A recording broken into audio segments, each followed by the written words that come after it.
tech on duty, so shout out to him. Shout out to you too, who is watching us and listening to us. Thank you for choosing Radio Al Ansar as your number one companion. All right, I've got a lot to tell you. First, I want to start with Israel. We all know that Israel is the cancer of the world at this point, because what do you mean people are preparing for ceasefire and you just have to interrupt? Why? We all want world peace. Why do you have to be that one country that's just against humanity? Please don't do that, okay? All right, so we'll have quite a few more things to talk about, including workplace etiquette. But for now, I want you to relax, breathe, let it simmer, whatever I'm going to tell you, and enjoy the next nasheed that's coming up next.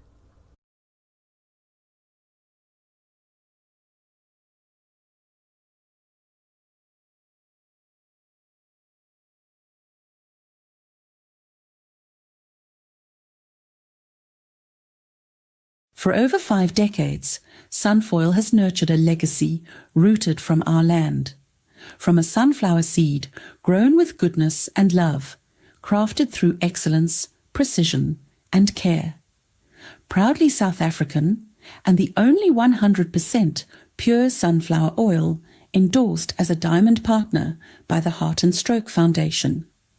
Cook with confidence, serving the best to the people you love, from one dish to the next. Sunfoil, the heart of good cooking. Radio Al Ansar welcomes your feedback. If you have a broadcasting-related complaint, please put it in writing and address it to the head of the complaints committee. Include your full name, contact details, a clear description of your complaint, and any supporting documents. You can email your complaint to feedback@alansar.org.za. That's feedback@alansar.org.za. Or bring it in person to our office at 240 Ortman Road, Willowton. Your input helps us serve you better.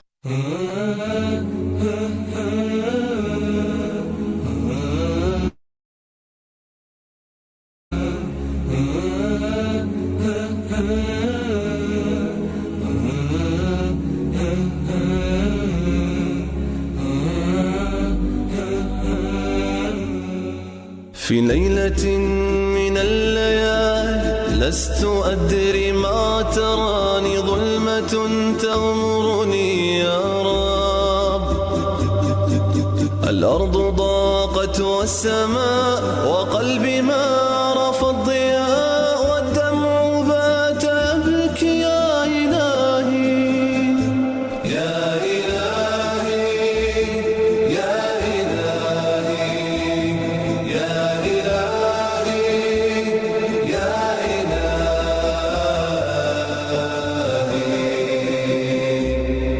عصيت والذنب كبير وإني في حزني أسير مقيد بذنبي يا رب فهل أستحق يا إلهي العفو مجرما مقر بالذنوب. Career Compass with Kelly Ramazani.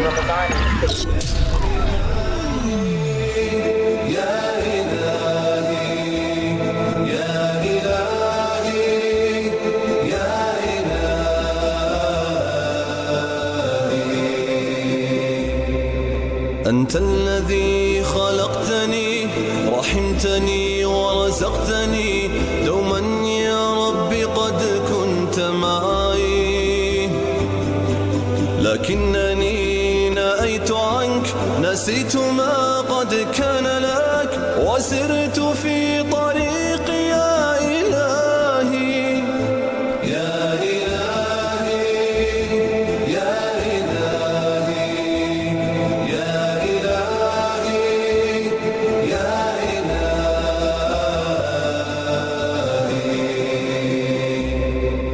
أنت الذي خلقتني رحمتني ورزقتني دوما يا رب قد كنت معي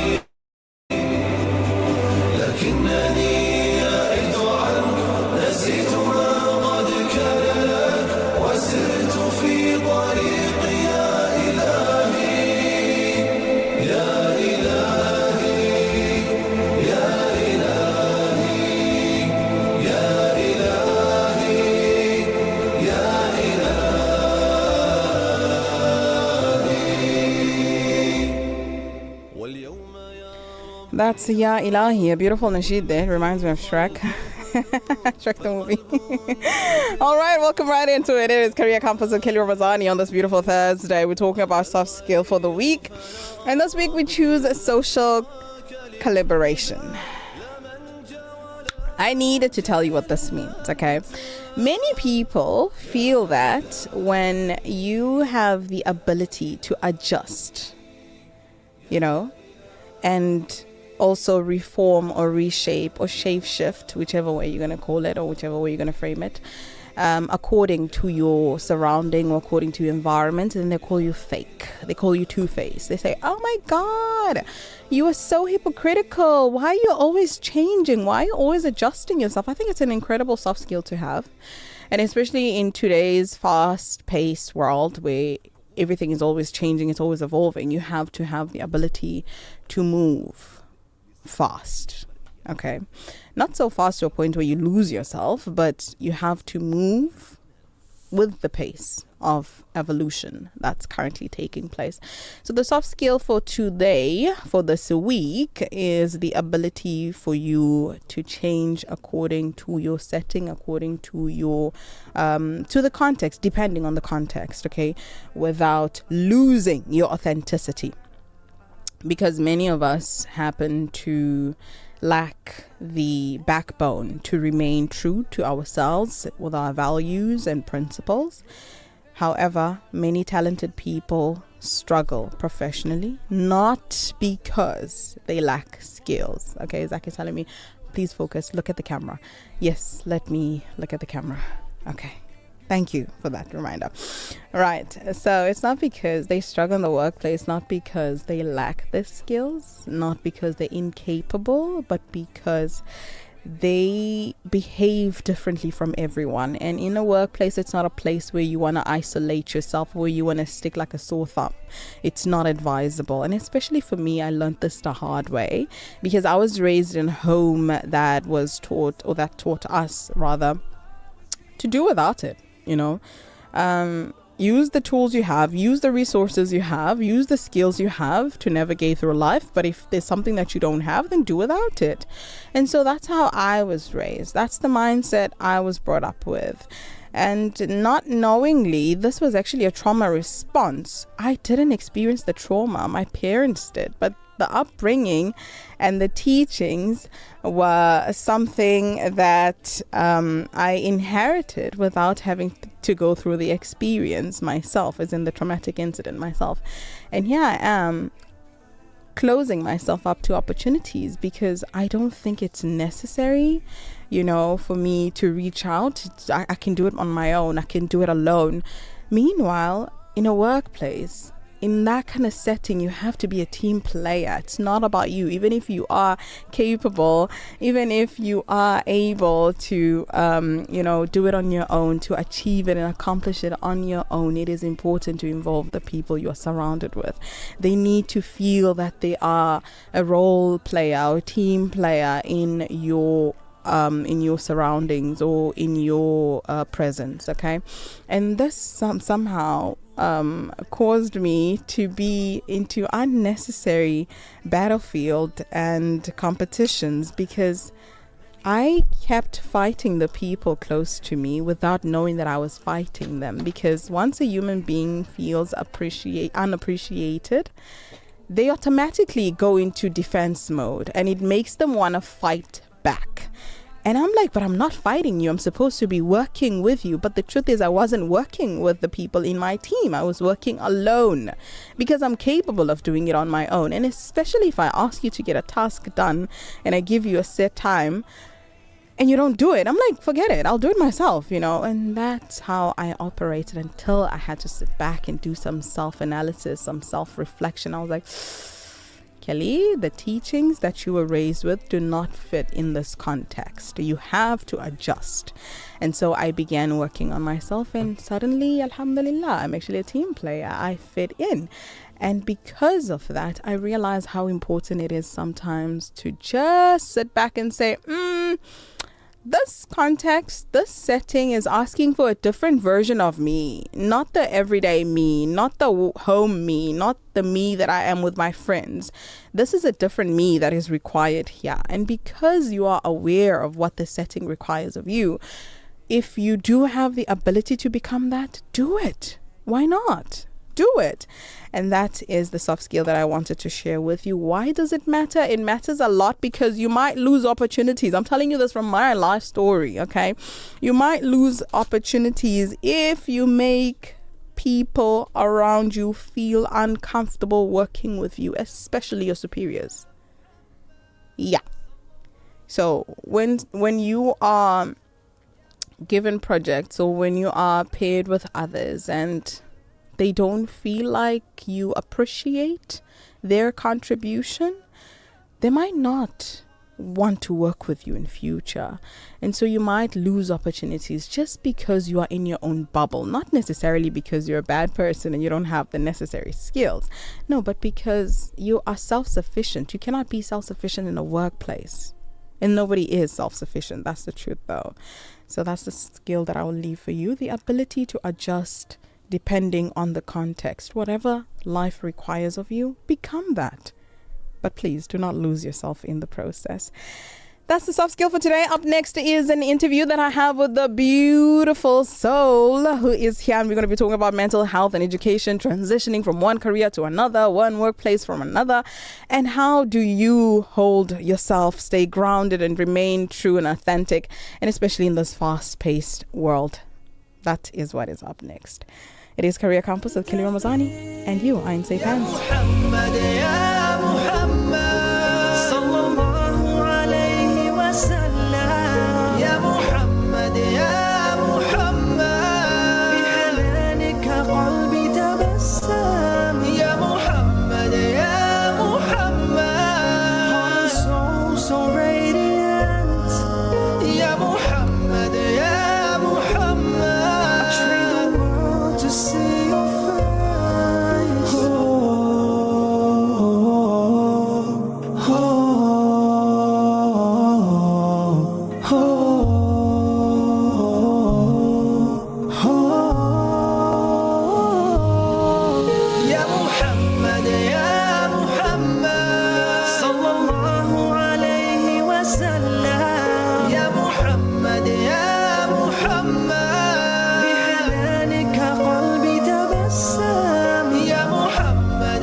Career Compass with Kelly Ramazani. Right now, over 150 million children around the world are orphaned, facing hunger, hardship, and uncertainty. With Islamic Relief's Orphan Sponsorship Program, you can provide a child with access to education, nutritious food, essential healthcare, and a safe home. Your sponsorship is not just support, it's hope, security, and a brighter future. Be the reason an orphan child smiles again. Sponsor an orphan today with Islamic Relief. Career Compass with Kelly Ramazani.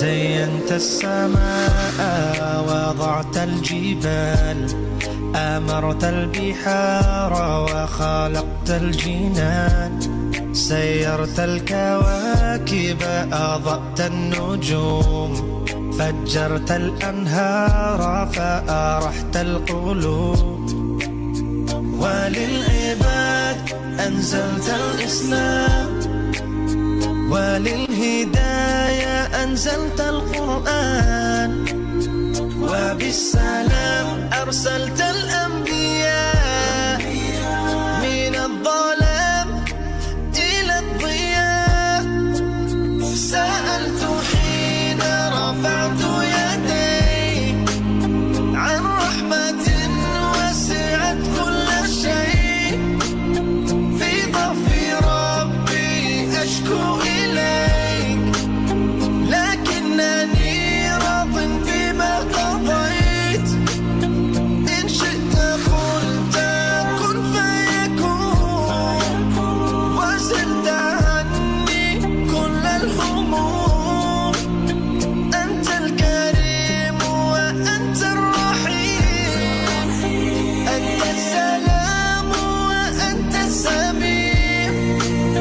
majestic and mighty, the King of the world, the Lord of creations and the heavens above. You're closer to me than my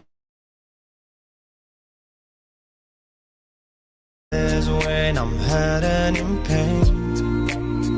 And in return for worship and love, you give eternal peace beyond earth.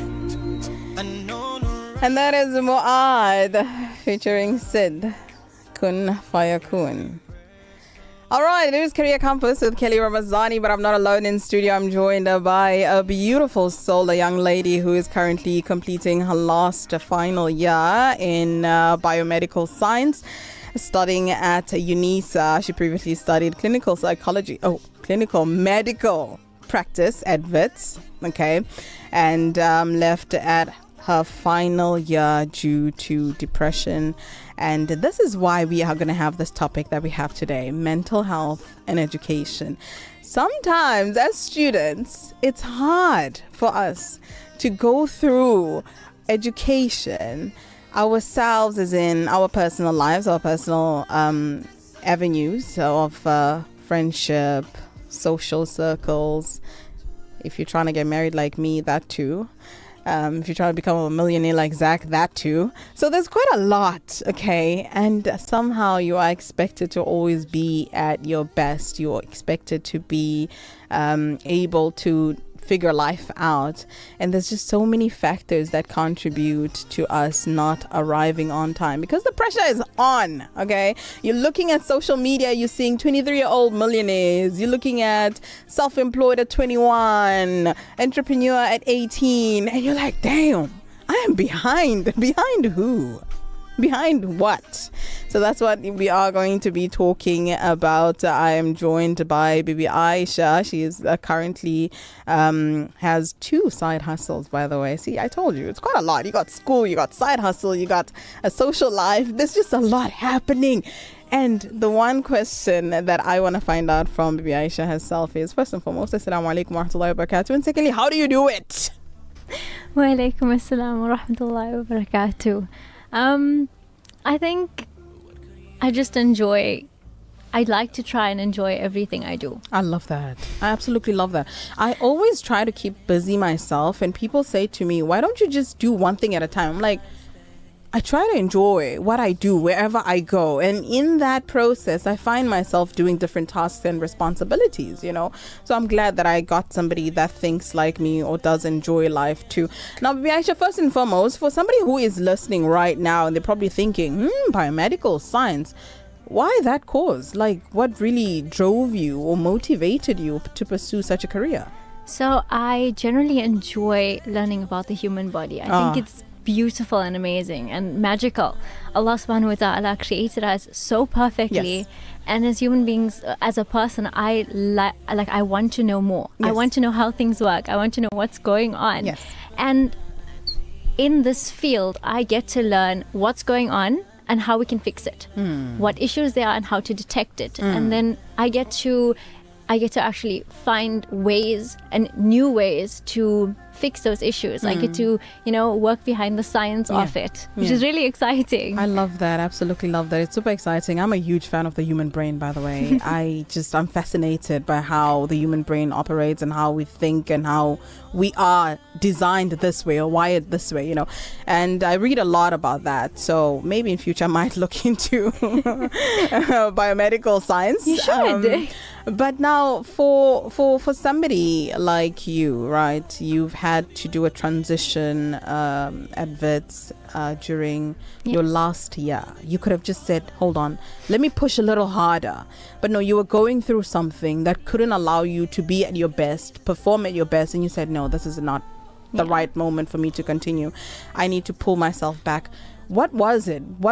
And how was it? And what made you decide that, hey, no, I'm going to pull out my last year? So I am extremely passionate about helping people. Yes. I love putting a smile on someone's face. It's one of my favorite sunnahs. And most people don't realize that working in healthcare means you're surrounded by pain. You're surrounded by people in pain, and it affects us. It's hard. And I think as a 19-year-old, I saw death firsthand. I saw ugly things. I saw so many people suffering from, and they were everyday people like us. And especially seeing like a 40-year-old, my mom's age. It's hard. I see a little kid, my niece, my nephew. You see your family and those people, and you're like, oh God. It builds up, and it affects us mentally, emotionally, and physically. So when I realized this is too much, I took a huge step back, and I said, okay, I need a year for myself. I need time to regroup, time to work on what I'm going through. And then maybe if I think I can do it, I will try again. But alhamdulillah, that wasn't what was meant for me. And I'm happy that I left, because I chose to feel okay. I chose to be mentally okay. I chose to work on what was wrong. 100%. I love that. You stepped back and said, no, I need to refill my cup. I need to be okay first before I can attend to others. You also did tafsir for 2 years of Quranic Arabic. I find that fascinating, first and foremost. I absolutely would love to applaud you for that. And I did a bit of tafsir too, and it just enriches the way you look at life, the way you understand the Quran, the way you, like when you listen to the Quran and knowing the tafsir, it just hits differently. Now for that, how did that help you in this journey of reflecting, repurposing, and trying to find yourself again? So I think during that year I decided to take off.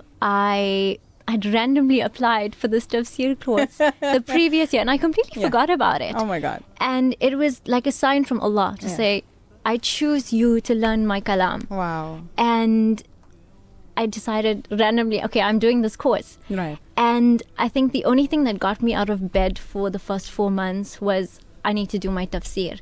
And the first surah I started with was Surah Ibrahim. And the first ayat says, this is the Quran, this is the book of Allah, this is the book to guide you.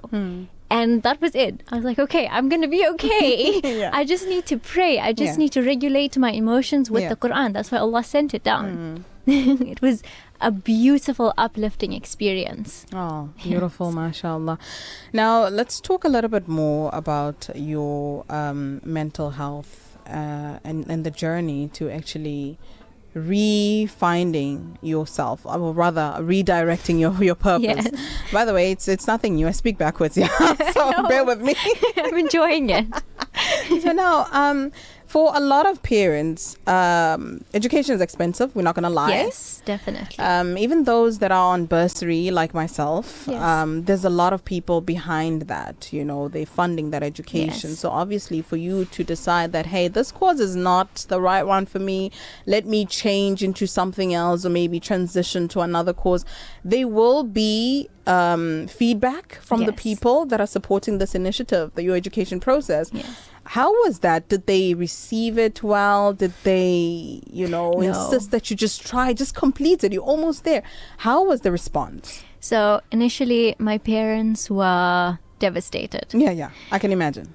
So my mom and dad knew I loved my job. Right. And they knew how passionate I was towards it. And they knew how good I was. Right. I loved what I did. Right. So when I said, I'm not doing this anymore, my mom took it really hard. Yeah. Parents want what's best for us. Yeah.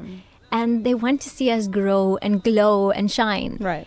And sometimes they push us to do things that we know we aren't ready for. 100%. Because, we know ourselves better, of 100%, course. 100%. So it was hard. It was a journey. It took a lot of time, a lot of patience, a lot of unnecessary apologies. Yeah. But it worked. It worked. They learned to understand. I just had to keep explaining it. Right. And alhamdulillah, it got better with time. Wow. As for the financial aspect, alhamdulillah, I did have a bursary. But the one thing I would like to say is if something is not making you happy, right, if it is draining you, right, and it is making you feel miserable, it's okay to say I can't do it anymore.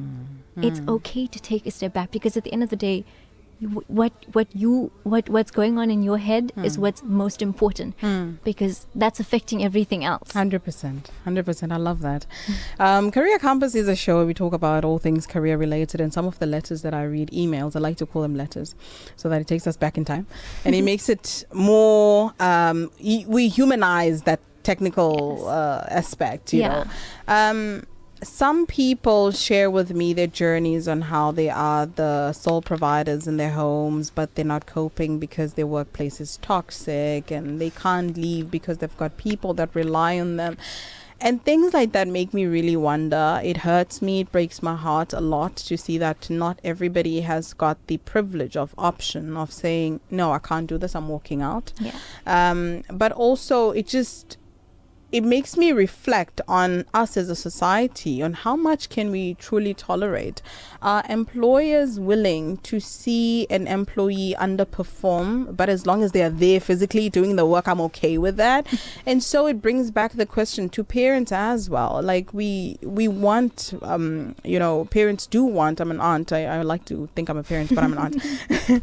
You want what is best for the child, but at what cost?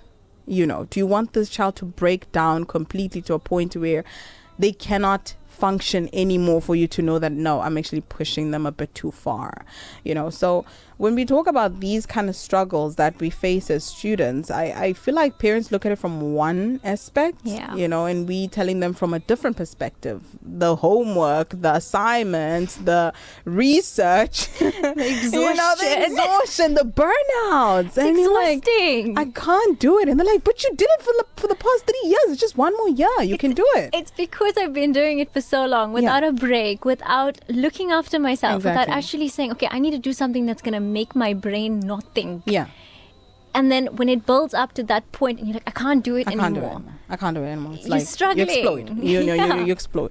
Let's talk about healthy ways to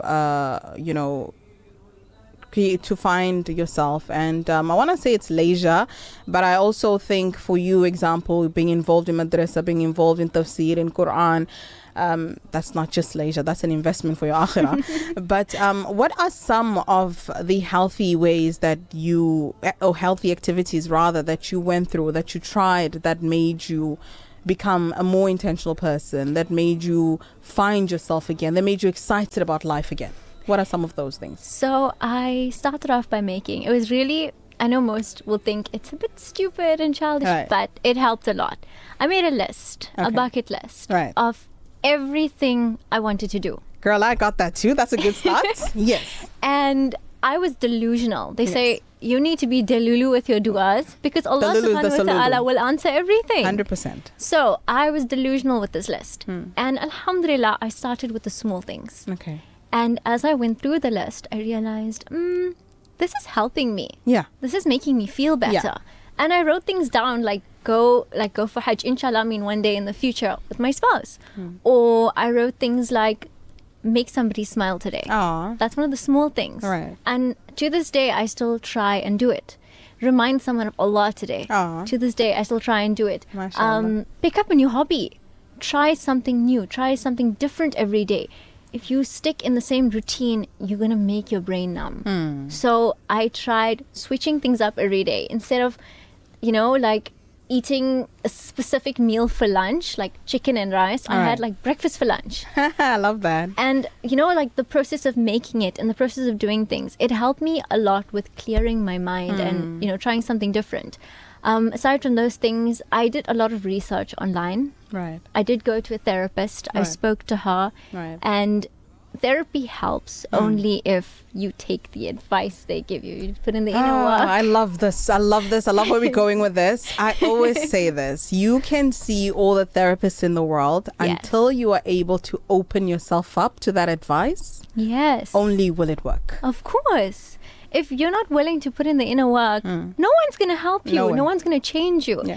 It's literally in the Quran, Surah Al-Ra'ad. Allah will not change the condition of a believer until he or she makes a change first himself. Yes. If you don't want to be sitting in a pit, build a ladder. Ooh, Don't come and ask somebody to send you a robe. Clock in. We love that. Listen, I want to find out, right? Now, this is going to be based on your experience, but I'm also going to generalize this question. Some of the struggles that many young people face in the workplace and at school and, it's society at large. First, I want to know, based on your experience, what were some of the things that you were struggling with when you were going through this moment? You're like, I don't feel my best, but I don't know who to tell.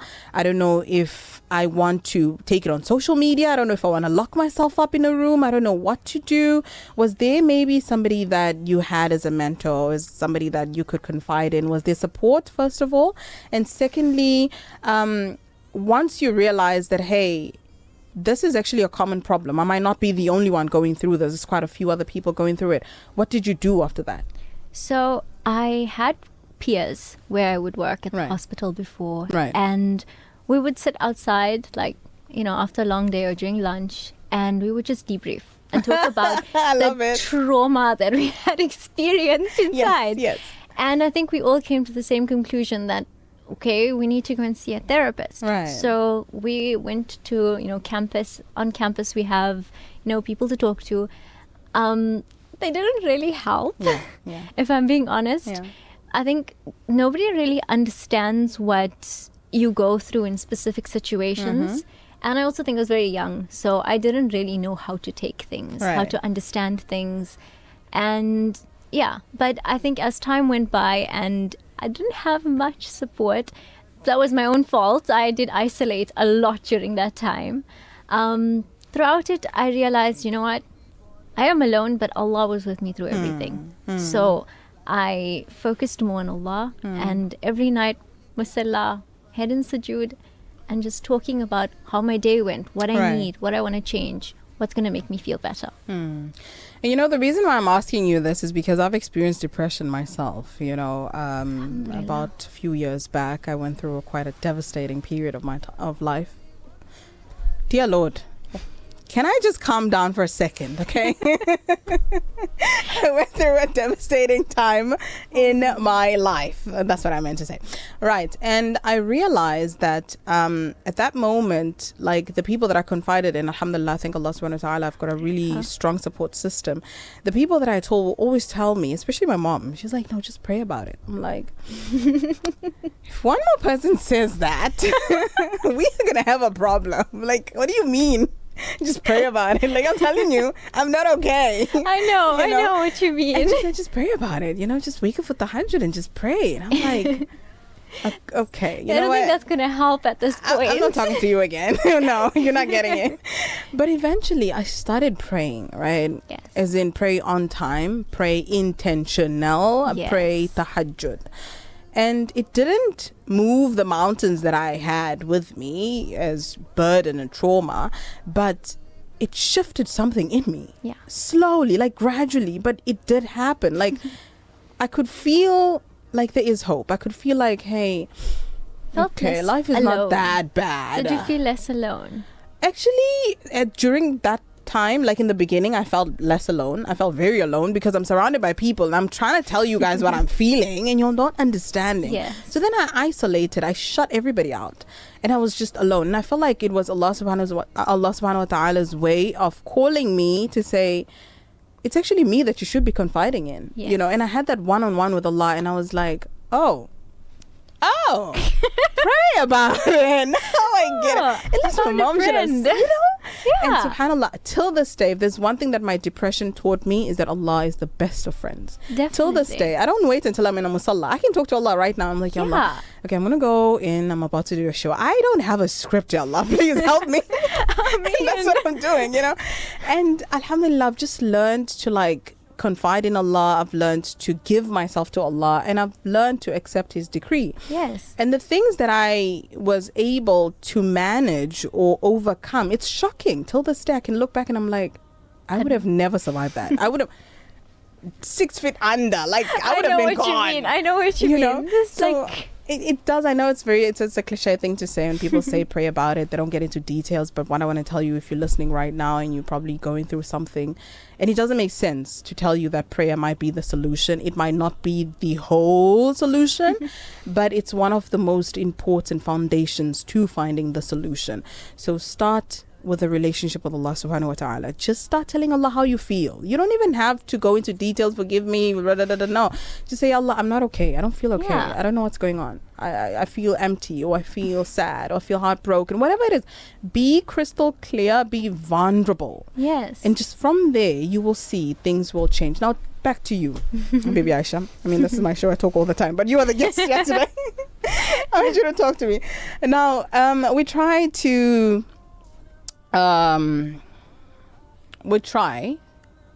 attract the youth, but they're busy on TikTok, so they're probably not listening. Maybe we should start a live on TikTok. We're probably I like it. Maybe we should start a live there.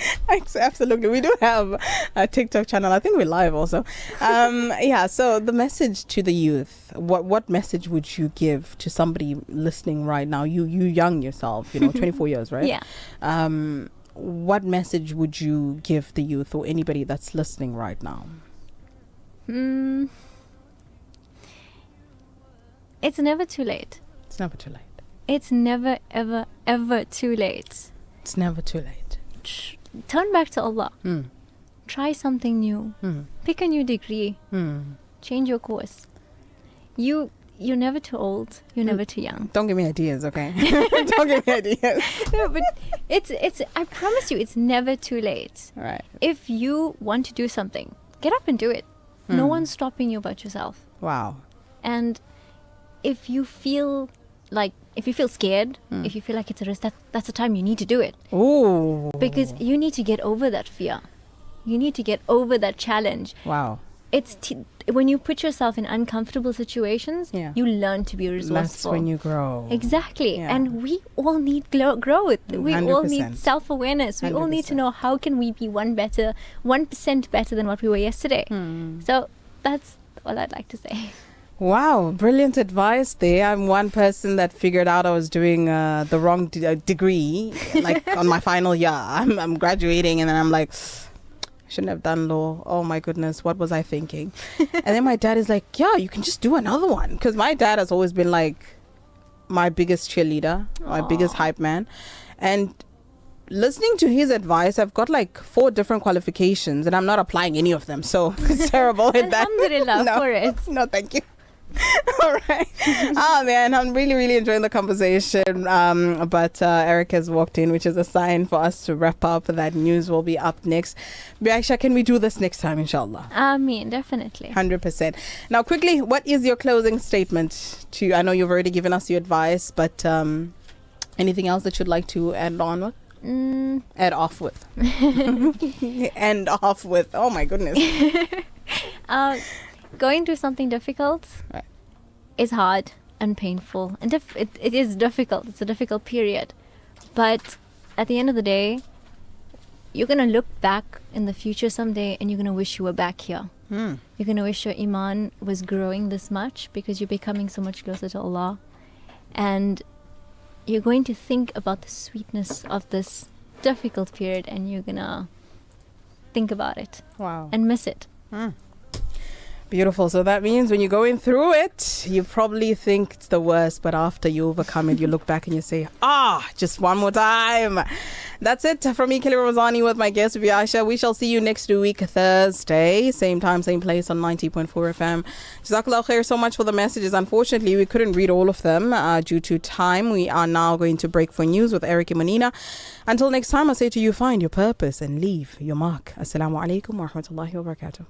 Career Compass with Kelly Ramazani. Getting you through your day. Radio Al Ansar.